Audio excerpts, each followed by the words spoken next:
Coaching classes के YouTube channel पे मैं सुभाष जयपाल आपका एक बार पुनः स्वागत करता हूं। दोस्तों, मैंने कम्युनिटी में 2 प्रश्न डाले थे कल, तो उसमें से 3 लड़कों ने मेरे को आंसर दिया है। तो आज अपने 3 प्रश्न जो आपको वहां पे जो प्रश्न डाल रखे सभी लड़के कम्युनिटी में जाके कम्युनिटी में मेरे को आंसर दें कि सर ये आंसर आएगा। जिसमें अपने पास 3 लड़कों ने आंसर दिया था। एक तो नरेश गिरी ने दिया है, एक पवन ने दिया है और एक तो दिया था, एक लड़के का नाम और भी था, उसने भी दिया था। 3 लड़कों ने आंसर दिया। बाकी स्टूडेंट इसका मतलब इंटरेस्ट नहीं ले रहे हैं टॉपिक के ऊपर। तो आप सभी स्टूडेंट उसका इंटरेस्ट लेके आप उस टॉपिक को हल करें और दोनों प्रश्नों को मेरे को कम्युनिटी में सभी आंसर देवें। इसके बाद अपने दोस्तों सर्किट थ्योरी पढ़ रहे थे। टॉपिक चल रहा था सर्किट थ्योरी। और मैं सभी को आपको एक बात बता देता हूं, कल अपना एक टेस्ट रखा है मैंने, तो सभी बच्चे उस टेस्ट को अटेंड करेंगे। कल आपका टेस्ट होगा। जितने पिछले वाले टॉपिक हुए हैं सभी आप वीडियो देख लेना, उनके आधारित आपको प्रश्न डाल दिए जाएंगे कल। और सभी को टाइम मिलेगा, मैं टाइम आपको कल सुबह बता दूंगा। इस टाइम से लेकर इस टाइम तक आपका लगभग पेपर होगा। पेपर का मैं टाइम आपको बता देता हूं। पेपर का जो टाइम लिखा गया है वो 12 PM से 2 PM के बीच का है।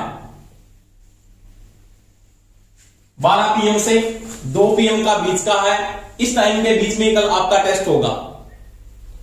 जो स्टूडेंट इस टाइम के अंदर पेपर को अटेम्प्ट करेंगे उनकी मेरिट लिस्ट में जारी करूंगा। उसके बाद वो अटेम्प्ट करेंगे उनकी मेरिट लिस्ट में नाम नहीं जारी किया जाएगा। ये चीज का ध्यान रख लेना पहले।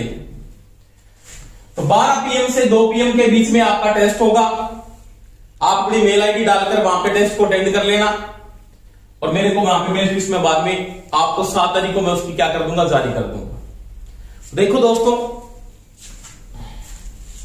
सर्किट थ्योरी में आज का जो अपना टॉपिक रहेगा था, आपने पढ़ लिया था नोडल एनालिसिस को पढ़ लिया, मेश एनालिसिस पढ़ लिया था। आज अपने जो पढ़ रहे हैं टॉपिक वो पढ़ रहे हैं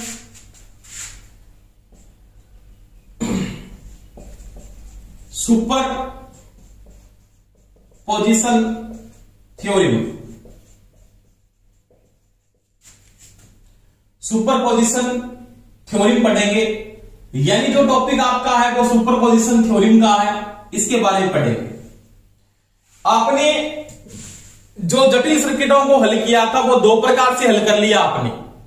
एक तो आपने इसमें नोडल एनालिसिस को लगा लिया। आपको प्रश्न पूछेगा नोडल के आधार पे हल करें तो आपको नोडल के आधार पे हल करना पड़ेगा। मेश के आधार पे पूछेगा तो मेश के आधार पे करना पड़ेगा। अगर आपको वो पूछता सुपरपोजिशन थ्योरी से हल करें तो आपको सुपरपोजिशन थ्योरी से प्रश्न को हल करना पड़ेगा। अब ये सुपरपोजिशन थ्योरी में ना ये 2 प्रकार से काम करेगी। या तो होगी ये सीडी, इसमें क्या लागू होगा, या तो सीडी लागू होगा, सीडी व बीडी दोनों से। यानी सीडी का मतलब क्या होगी कि इसको जो यूज कर रहा हूं मैं, किस प्रकार से मैं इसको यूज करता हूं, यह सीडी व बीडी के रूल्स पर कार्य करेगा। अब देखिए सीडी क्या है, शॉर्टकट में सीडी को क्या बोलते हैं, सीडी को कहते हैं करंट डिवीजन। क्या कहते हैं, करंट डिवीजन। और बीडी को क्या कहते हैं, तो सीडी को कहा जाता है। और बीडी को क्या कहते हैं, तो बीडी को कहा जाता है वोल्टेज डिवीजन। क्या कहते हैं, वोल्टेज डिवीजन। तो ध्यान रख लेना, सुपरपोजिशन जो थ्योरी में ना, आपकी जो सुपरपोजिशन थ्योरी जो काम करती है वो करंट डिवीजन और वोल्टेज डिवीजन के सिद्धांत पर क्या करेगी दोस्तों, कार्य करती है। अब सबसे पहले अपने सुपरपोजिशन थ्योरी में पहले अपने करंट डिवीजन को पढ़ेंगे, उसके बाद पढ़ेंगे वोल्टेज डिवीजन को, उसके बाद सर्किट हल करेंगे। इन दोनों को लागू करके, बिल्कुल सिंपल सर्किट है ये, बिल्कुल आसान तरीके से हल करेंगे अपने। एक थोड़ा सा आप इस तरीके की प्रश्न डीपली चल रहा पेपर आपका, जो थ्योरी चलिए डीपली नहीं, डीपली चल रही है, ऐसे प्रश्न आ रहे हैं नॉर्मल और आपको ये करने ही पड़ेंगे। आप इनमें इंटरेस्ट बढ़ाओ। अगर आपने करने हल करने सीख लिए तो आपको फिर कोई नहीं रोक पाएगा कंपटीशन के अंदर, ये मेरी गारंटी है आपको। तो ये चीज का ध्यान रखना, ये तो करंट डिवीजन होगा, एक होगा वोल्टेज डिवीजन। अब देखो आपका करंट डिवीजन क्या काम करता है। सबसे पहले अपने सुपरपोजिशन थ्योरी में पढ़ेंगे करंट डिवीजन, शॉर्टकट में बोलते हैं सीडी। क्या बोलते हैं? सीडी। अब देखो, ये जटिल सर्किटों में लागू होता है। मेरे को पता है जो करंट डिवीजन है ना, ये केस के ऊपर बेस्ड होगा, तो ये केसीएल पर है। यानी करंट डिवीजन जो लागू होगा वो किस पे लागू होगा? वो केसीएल पे लागू होता है, किरचॉफ के करंट लॉ पे लागू होता है। अब इन सर्किटों को अपने कब लगाएंगे? जटिल सर्किट का मतलब कॉम्पिटिटिव सर्किट है, जो कॉम्पिटिटिव सर्किट है जिसके अंदर क्या है, जैसे मान लिया दो प्रकार के आपके वोल्टेज सोर्स लगे हैं, दो से ज्यादा लगे हैं, एक वोल्टेज सोर्स लगा है, करंट सोर्स लगा है, उनके अंदर लागू करते हैं। और ये क्या लागू होगा? केसीएल लागू होता है। केसीएल सभी को पता है कि सर्किट में लागू होता है, पैरेलल सर्किट में लागू होता है। जैसे मैं बात करता हूं कि मेरे पास एक सर्किट है, ये आपका मान लिया R1 है,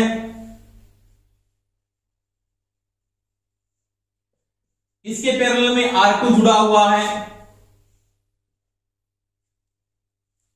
ये आपका एक पैरेलल सर्किट है।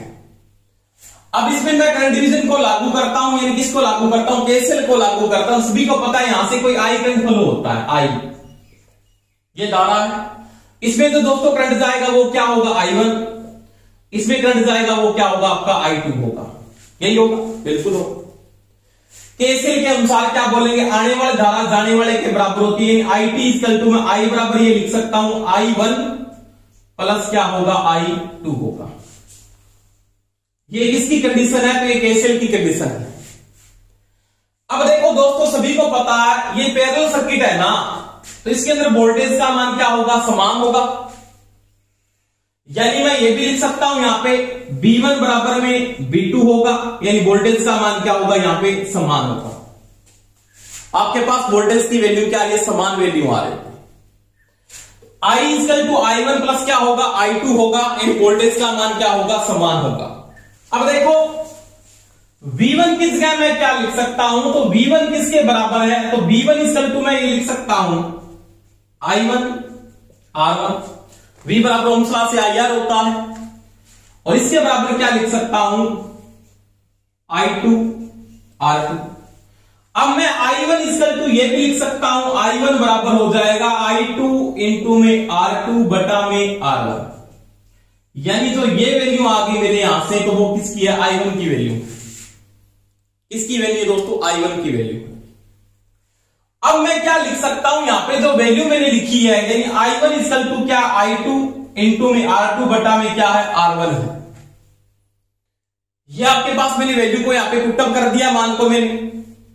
अब मेरे को I equal to I1 plus क्या हो गया? I2 है, इसकी वैल्यू मैंने यहां पे लिख दी है। अब देखो, इस मान का I1 का जो मान है वो यहां पे पुटअप कर रहा हूं मैंने। जैसे I1 का मान यहां पे पुटअप किया, तो I1 की जगह मैं लिख सकता हूं I2 इंटू में R2 बटा में R1 प्लस में क्या हो गया? I2। तो ये दोस्तों बात हुई यहां तक। अब देखो, इन दोनों के अंदर आपके पास जो I2 है वो क्या है? कॉमन आ रहा है, मान लीजिए। इसके अंदर मैं कंडीशन को अगर मैं नोट कर रहा हूं, तो इन दोनों में आपके पास क्या है? I2 क्या है? कॉमन आ रहा है। आप कॉमन ले सकते हो I2 को, यानी मैं I बराबर ये लिख सकता हूं, I2 कॉमन आ जाएगा। ऊपर क्या बचा? R2 बटा में क्या बचा? R1 प्लस में क्या बचा? 1। ये समीकरण बना। इसको जैसे आप हल करोगे, I इक्वल टू मैंने ये लिख दिया I2। अब इसका लघुत्तम क्या आ जाएगा? इसका लघुत्तम आएगा R1, तो यहां पे हो जाएगा R2 प्लस में क्या हो जाएगा? R1 ब्रैकेट बंद। अब ये मेरे को यहां से I2 निकालना है। क्या निकालना है? I2। तो इसके साथ मैं अगर इसको मान को मेंटेन कर रहा हूं, यानी इसके साथ ये क्या है? गुणा में है, तो ये इसके किस में आ जाएगा? भाग में। तो मैं ये लिख सकता हूं I2 बराबर, I2 बराबर क्या लिख सकता हूं? देखो, I2 इक्वल टू लिख सकता हूं, ये गुणा वाला इसके किस में आएगा? भाग में। तो I बटा में आ जाएगा R1 प्लस में R2। आगे लिखने से, आगे लिखने से कोई फर्क नहीं पड़ेगा, तो R2 पे लिख, उसमें कोई फर्क नहीं है। बटा में क्या आ गया? R। अब डायरेक्टली I2 किसके बराबर है? तो I2 बराबर हो जाएगा I इंटू R1 बटा में R1 प्लस में R2। तो ये तो दोस्तों इसका होगा I2। यानी आप इसको यूज करेंगे डायरेक्टली। इतना मैंने लंबा समझाया इसलिए कि किस कहां से आता है। I2 अगर डायरेक्टली मेरे को निकालना तो आप इस सूत्र से निकाल सकते हो, I इंटू में R1 बटा में R1 प्लस में R2। अब देखो अगर ये पूछे I1 किसके बराबर होगा, I1 में क्या लिखोगे, बराबर का निशान ऊपर तो आएगा I। अब यहां पे क्या होगा, R1 किसका क्या कर दो, R2 कर दो, बटा में आ जाएगा R1 प्लस में R2। तो ये किसके बराबर होगा, ये I1 के बराबर होगा। तो ये I2 बराबर है और ये R1 के बराबर। अगर ऊपर R2 आ तो I1 आएगा, अगर यहां पे I2 आ तो यहां पे क्या आएगा, R1 आएगा। इस चीज का आप दोस्तों ध्यान रखोगे यहां पे। तो ये मैंने बात की I1 और I2 का मान आप इस प्रकार से क्या कर सकते हो, डायरेक्टली निकाल सकते हो। किस नियम से, करंट डिवीजन से निकाल सकते हैं। तो ये I2 निकल गया ऐसे, इसके साथ ये क्या हो गया, आपके पास I1 हो गया।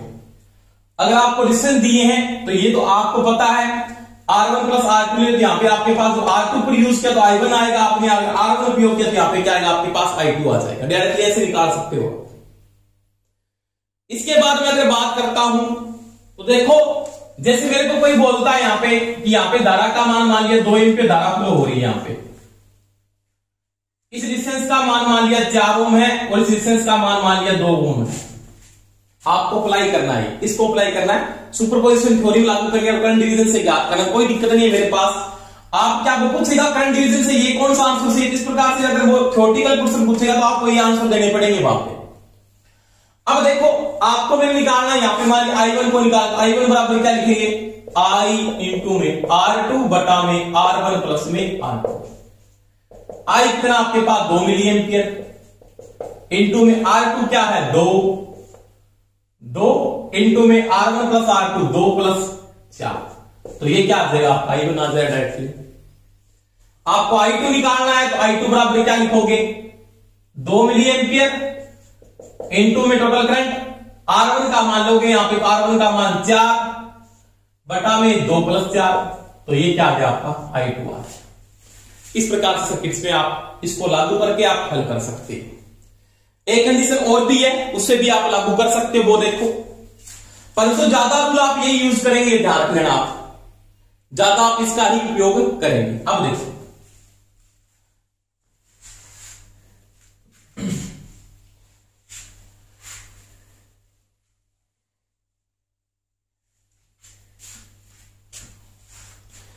इसके साथ मैं अगर बात करता हूं कैसे हल कर सकते, जैसे मेरे पास एक डिस्टेंस है ये वाला,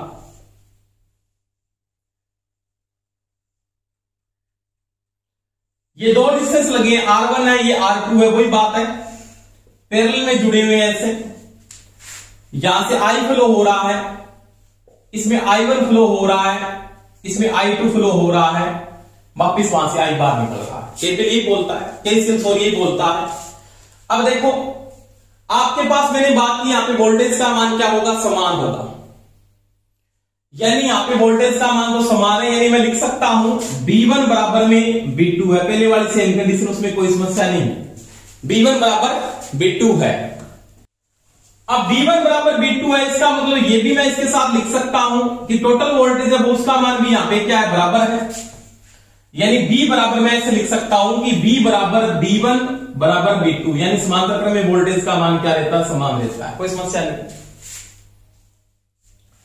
अब VT किसका, V किसका मैं लिख सकता हूं, V है ना वो किसके बराबर है, वो होता IT इंटू में RT, ये होता बिल्कुल। अब आपको क्या निकालना, मान लिया I1 निकालना, कोई समस्या नहीं है। तो I1 बराबर क्या होगा, V1 बटा में R1, यही होता है।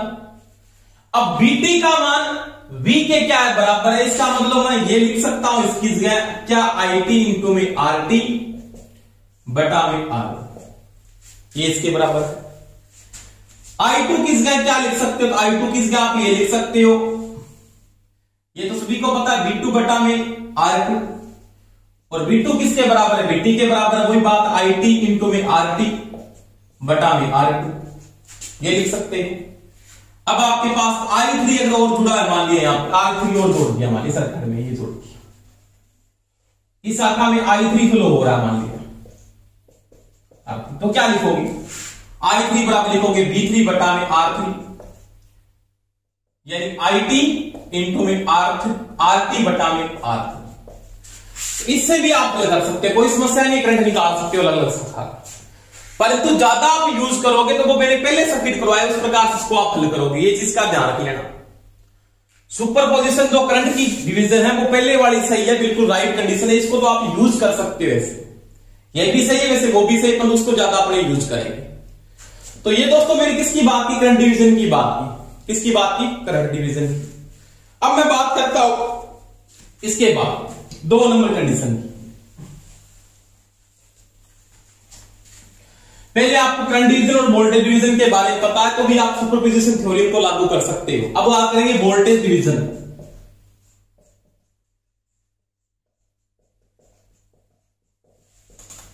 शॉर्टकट में बोलते हैं बीडी, वोल्टेज डिवीजन। अब वोल्टेज डिवीजन में आपको पता है किस पे काम करेगा, तो ये किस पे काम करेगा, ये करेगा केवीएल पे, किरचॉफ के वोल्टेज लॉ। सीरीज सर्किट में यूज होता है, जैसे मेरे पास कोई सर्किट लगा हुआ है ये वाला,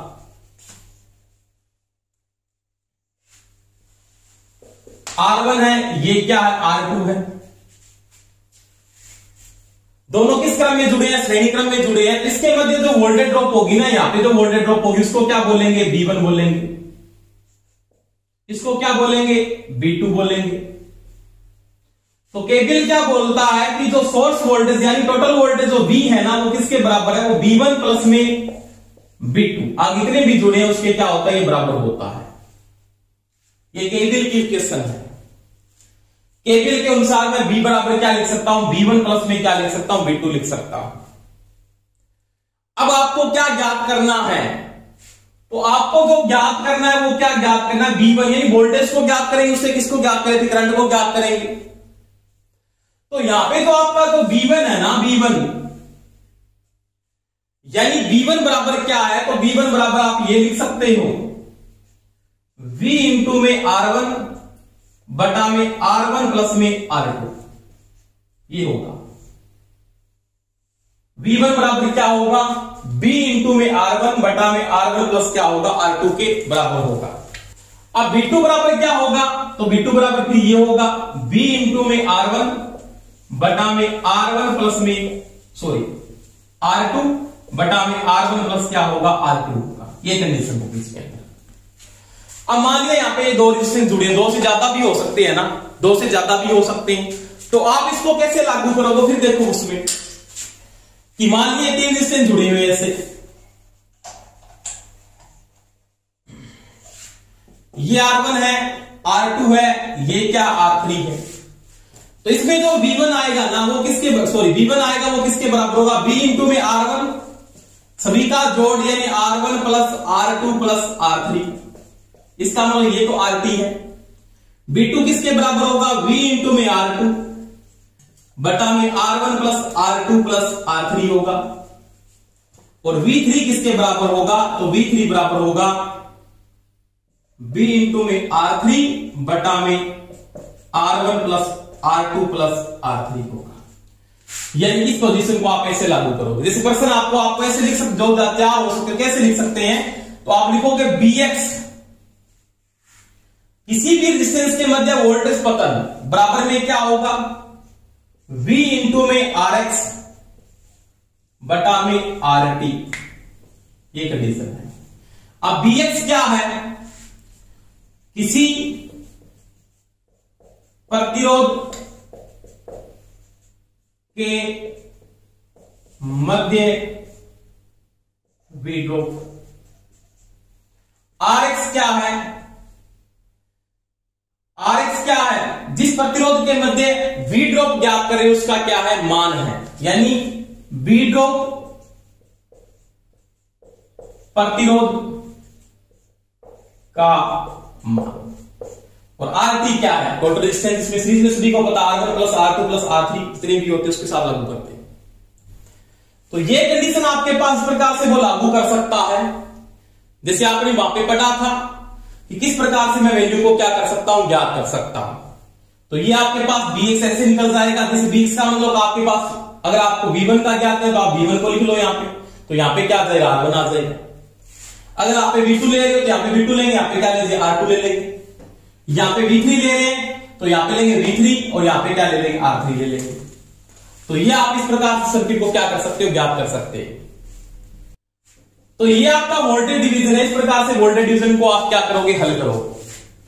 तो ये मैंने वोल्टेज डिवीजन का बनाया, इससे पहले मैंने किसने बताया, आपका करंट डिवीजन का बताया। उस प्रकार से करंट डिवीजन को आप क्या कर लोगे, हल कर लो।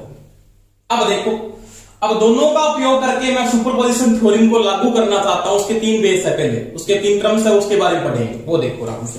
अब देखो सुपरपोजिशन थ्योरम के आपके पास 3 टर्म्स है, उन तीनों टर्म्स का ध्यान रखोगे आप, उनको किस प्रकार से हल करते हैं वो मुख्य इंपॉर्टेंट आपके लिए। देखो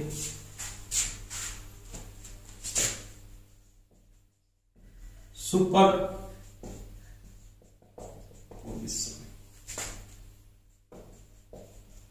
थ्योरम, इसमें पहला क्या बोलता है, एक समय में एक ही सोर्स को, एक्टिव सोर्स को क्या मानेंगे, सक्रिय मानेंगे। एक साथ एक समय में एक ही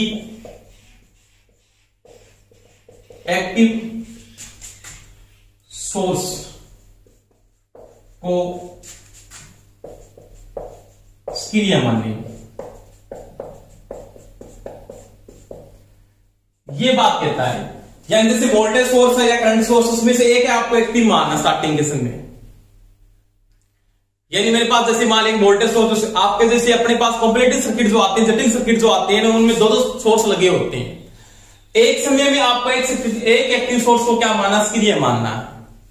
अगर आपके पास क्या कहता है ये, अगर मेरे पास यहां पे वोल्टेज सोर्स है, 2 वोल्टेज सोर्स है, उसमें एक वोल्टेज सोर्स को क्या करना पड़ेगा, हटाना पड़ेगा। तो किसी को हटा लो, करंट सोर्स, उसमें से एक करंट सोर्स को हटाना पड़ेगा। कैसे हटाएंगे वो देखो आराम से बात। अगर आपके पास वोल्टेज सोर्स है ज्यादा, एक से ज्यादा, वोल्टेज सोर्स को हटाने के लिए उसे शॉर्ट करेंगे। यानी जैसे क्या है, 2 वोल्टेज सोर्स आप यूज कर रहे हैं, तो उसमें एक वोल्टेज सोर्स को आप हटाने के लिए क्या करें, उसको शॉर्ट करेंगे। ये चीज का ध्यान लेना, वोल्टेज सोर्स को हटाने के लिए शॉर्ट करेंगे। अगर करंट सोर्स है, वोल्टेज सोर्स, अगर करंट सोर्स है तो उसको हटाने के लिए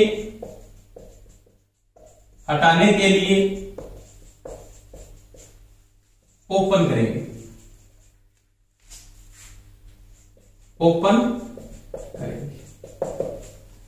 ये 3 चीजों का अगर पता है ना, तो पहली बात है, एक अवस्था में एक एक्टिव सोर्स को सक्रिय मानेंगे। अगर 2 लगे, 2 से ज्यादा लगे तो एक को सक्रिय मानेंगे। अगर वो वोल्टेज सोर्स 2 से ज्यादा है, 2 है, तो एक को शॉर्ट कर देंगे। करंट सोर्स जुड़ा है तो आप उसको क्या कर देंगे, ओपन कर देंगे। बस इन तीनों लाइनों का अगर आप यूज करना सीख लोगे ना, इसमें कोई समस्या नहीं आएगी, आपके पास कोई भी समस्या नहीं आएगी। जैसे कोई सर्किट दिया है, कल मैंने एक सर्किट दिया था, उसको मैं हल करवाता हूं इससे, किस प्रकार से आप उसको हल करते हो वो देखो आराम से। देखो क्वेश्चन की बात करते हैं। जैसे आपके पास एक तो ये लगा हुआ है, ये वोल्टेज सोर्स आ गया, एक रेजिस्टेंस लगा दिया, एक ये लगा दिया,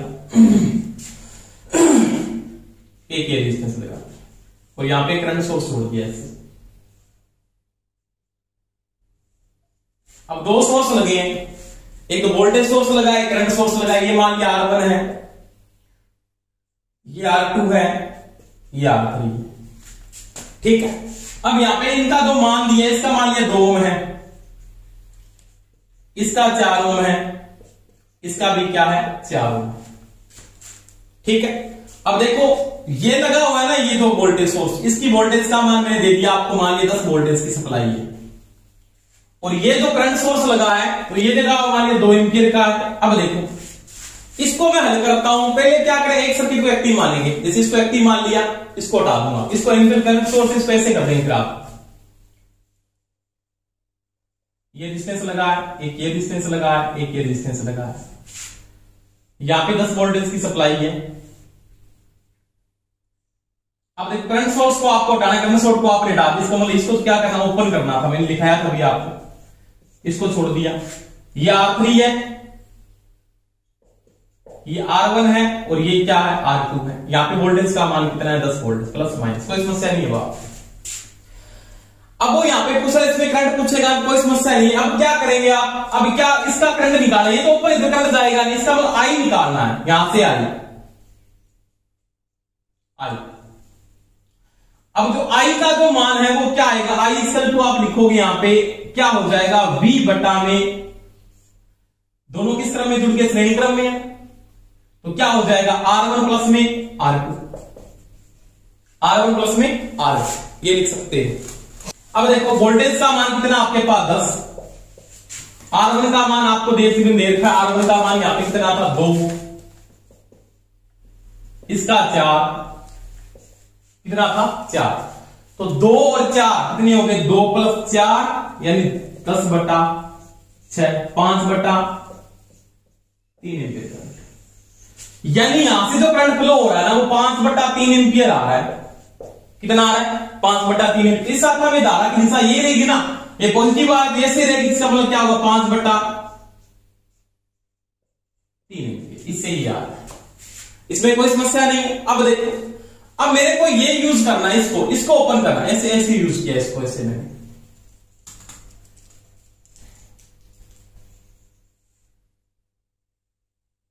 अब वोल्टेज सोर्स को साथ मेरे उसको क्या करना, शॉर्ट करना है। क्या करना है शॉर्ट, इसको मैंने शॉर्ट कर दिया। मैंने कहा वोल्टेज सोर्स को शॉर्ट करना है, करंट सोर्स को क्या करना है ओपन करना है। अब इसका मान क्या आपके पास, R का मान, R1 का मान 2 ओम, R2 का मान 4 ओम और R3 का मान, इसका मान भी 4 ओम। समझ में आई बात। और यहां पे धारा का मान कितना है 2 एम्पियर, यानी यहां से जो आई फ्लो हो रहा है ना वो 2 एम्पियर है। कितना है 2 एम्पियर। अब मैंने आपको एक बात बताई थी, Ix का जब मान निकालेंगे यानी इस शाखा में धारा क्या होगी, तो ये देखो दोनों किस क्रम में समांतर में, वो कैसे आ रहा है, सीरीज में आ रहा है। क्या आ रहा है सीरीज के अंदर आ रहा है। यानी यहां पे अगर मैं नोट करता हूं, देखो अब अपने को इस शाखा की यहां पे क्या निकालनी, करंट निकालनी है। यानी अपने क्या किया था, इस शाखा की करंट आपके पास आ गई 5 बटा 3 एम्पियर। अब अपने को क्या करना है, इस शाखा से करंट आपके पास आई कितनी आ रही 2 एम्पियर, तो यहां पे कितनी जा रही इसका मान निकालना है। तो मैंने आपको इसकी 2 कंडीशन करवाई थी, उसमें आपने एक तो ये किया था कि जैसे आपको ये लिखा था I x equal to I into में, इसके पैरेलल में कौन सा लगाइए, इसके पैरेलल में क्या लगाइएगा, इसको मैं आरपी लिख सकता हूं, आर पैरेलल इंटू में क्या हो जाएगा R1 प्लस में R। अब इस शाखा की जो धारा होगी वो क्या होगी आई इक्वल टू, आई का मान तो कितना है 2, इसके पैरेलल में कौन सा लगा, इसके निकाल रहे, इसके पैरेलल में कौन सा लगा 2 ओम का, 2 ओम का ही लगा, इसके पैरेलल में 2 ओम का, दोनों का योग 2 प्लस 4, तो ऊपर आ जाएगा 4 बटा में 6, तो ये आ जाएगा 2 बटा में 3 एम्पियर। यानी अब यहां से भी करंट प्लस में आ रहा है, यहां से करंट कितना जा रहा है 2 बटा 3 एम्पियर, 2 बटा 3 एम्पियर। अब ये 2 बटा 3 एम्पियर जा रहा है, इधर से 2 बटा 3 एम्पियर जा रहा है, उधर से कितना आ रहा था 5 बटा 3 एम्पियर। टोटल करंट इस शाखा में धारा क्या हो जाएगी, इस शाखा में धारा कितनी हो जाएगी 2 बटा 3 प्लस 5 बटा 3, तो इसका लघुत्तम ले लो, 3 लघुत्तम आ गया, 2 प्लस 5 यानी 7 बटा 3 एम्पियर करंट फ्लो हो रहा है, 7 बटा 3 एम्पियर करंट। तो इस प्रकार से आप सर्किट को क्या कर सकते हो, हल कर सकते हो। तो ये मैंने बात की, दोबारा मैं रिपीट कर रहा हूं। आपको करंट सोर्स को ओपन माना, मैंने ओपन माना, आपने इसका आई निकाला, आई फ्लो हो रहा है इसके अंदर 5 बटा 3 एम्पियर, यहां पे 5 बटा 3 एम्पियर है, इसमें धारा का मान क्या है 10 में बराबर रहता है, तो ये करंट आ गया 5 बटा 3। अब मेरे को मैंने कहा वोल्टेज सोर्स को शॉर्ट करना है, ये एक्टिव है तो ये क्या शॉर्ट है, तो देखो Ix इक्वल टू यानी इस शाखा की धारा निकालनी है मेरे को, तो मैंने कहा आई टोटल आई जो आ रहा है कितना 2 एम्पियर, यहां तक तो करंट हो ही जाएगा सीरीज के अंदर, इनटू में इसके पैरेलल में कौन सा, पैरेलल में 2 ओम का था, plus R1 plus R2, R1 plus R2, ये लेके वो वाला नहीं लेके, क्योंकि आपको धारा एक किया, यहां पे बाकी नोट बढ़ रही, कैंसिल तो यहां से लागू हो रहा है ना, उसके बिना कोई से तो लागू ही नहीं हो रहा, तो इसको अब घर के 2/3 एम्पियर, 2/3 एम्पियर करंट इधर से यार इधर से इसके अंदर जा रही है। अब 2/3 ये जा रही थी और बाकी थी 5/3, दोनों का योग करने के बाद करंट आएगा 7/3 एम्पियर। तो ये आपका इस शाखा में जो करंट फ्लो होगा वो 7/3 एम्पियर फ्लो होगा। तो ये मैंने बात किसके साथ की, करंट सोर्स की और वोल्टेज सोर्स की बात की। जैसे क्वेश्चन और करते हैं, जैसे आपकी कम्युनिटी में डाल रखा है 1% वो हल करवा रहे, तो इस नियम से ही करवाता हूं, उसको कैसे हल करते हैं वो देखो।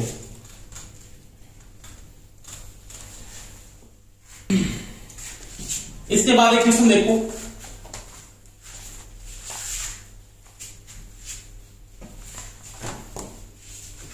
जैसे क्वेश्चन अपने और करते हैं, जैसे वोल्टेज सोर्स के साथ प्रश्न दिया आपको, यहां पे एक वोल्टेज सोर्स लगा है 10 वोल्टेज का, R1 लगा है मान लीजिए 10 ओम का, यहां पे R2 लगा हुआ है 40 ओम का, और यहां पे R3 लगा हुआ है 20 ओम का। अब यहां पे भी एक वोल्टेज सोर्स लगा मान लिया 20 वोल्ट का, एक क्वेश्चन है। इसमें पहले क्या करें, एक सर्किट को शॉर्ट कर लो, यानी एक सोर्स को रिएक्टिव करना है, इसको शॉर्ट कर लिया मान, इसका सर्किट मैंने ऐसे बना लिया,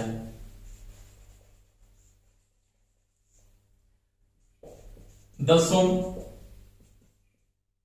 R3 दिया 20 ओम, यहां पे रेजिस्टेंस लगा है R2 40 ओम, इसको मैंने शॉर्ट कर दिया, और यहां पे वेंटी लगी आपके पास 10 वोल्टेज की। बस अब देखो, अब पहले आई टोटल आई निकालें। आई टोटल के लिए मैंने आपको बताया था, आई टोटल इक्वल टू आपको पता है V/RT, यही होता है V/RT। वोल्टेज का मान क्या है टोटल, वोल्टेज का मान टोटल 10 है, RT क्या, इन दोनों का गुणा कर दो, यानी आप लिख सकते हो R2 इंटू में R3 बटा में R2 प्लस में R3 प्लस में R1। अब इसको हल कर दो, 10 बटा R2 का मान कितना, R2 का मान 40 इंटू में कितना 20, दोनों का योग 60 प्लस में R1 का मान 10, तो ये तो कट गया यहां से, और ये हो गया अब आपके पास 10 बटा 3 से काट दो, अब ये आ गया 40 बटा 3 प्लस 10, इसको आगे की तरफ कर दो, 10 तो उत्तम ले लिया 3, तो ये आ गया 40 प्लस 30, उत्तर आ गया 10, 3 ऊपर चला जाएगा बटा में 70, तो ये आ गया 3 बटा 7 एम्पियर, यानी टोटल करंट है वो 3/7 एम्पियर आ गया, 3/7 एम्पियर। अब देखो इस शाखा का करंट आपको निकालना है, यानी ये इसको मान लेते A और B शाखा में करंट निकालना। आपको मैंने बताया था I x इक्वल टू लिखना आपको I इंटू में R पैरेलल बटा में R1 प्लस में R2।